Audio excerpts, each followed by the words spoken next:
আসসালামু আলাইকুম viewers, farming life 001 থেকে আপনাদেরকে স্বাগতম। 16ই ডিসেম্বরের শুভেচ্ছা। আজকে মুরগিগুলা অনেক ঠান্ডার জন্য জমে যাচ্ছে, আমার অবস্থা খারাপ হয়ে যাচ্ছে, পুরো জমে আছে। পর্দা পর্যন্ত ঘরের মধ্যে আরেকটা ঘর পর্যন্ত করছে, শুধু ঠান্ডা না লাগার জন্য। ঠান্ডা কোনোভাবেই কন্ট্রোল করতে পারতেছি না। এখানে নতুন করে আরো বল লাগাইছি, পোপার 2টা চলতেছে।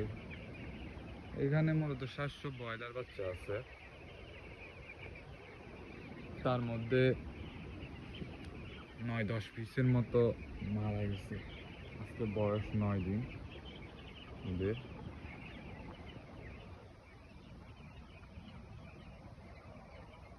রাতের বেলা জ্বর হয়ে থাকে বেশি, এই কারণে বেশিরভাগ বাচ্চা দুর্বল হয়ে মারা যায়। একটার উপর একটা ওঠার ফলে দুর্বল হয়ে যায়, খাওয়ার পানি কম পায়, মারা যায়। সেই জন্য আপনার চেষ্টা করবেন প্রতি 1 ঘন্টা অন্তর অন্তর এগুলাকে নাড়াই চাড়াই দিতে একটু। তাহলে হবে কি, বাচ্চাগুলা মানে সঠিকভাবে খাওয়ার পানি পাবে।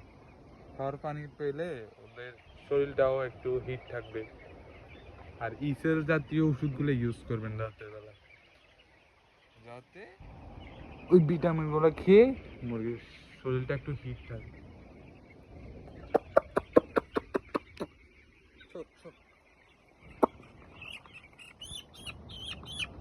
কন্ডিশন ভালো আছে, ভালোগুলা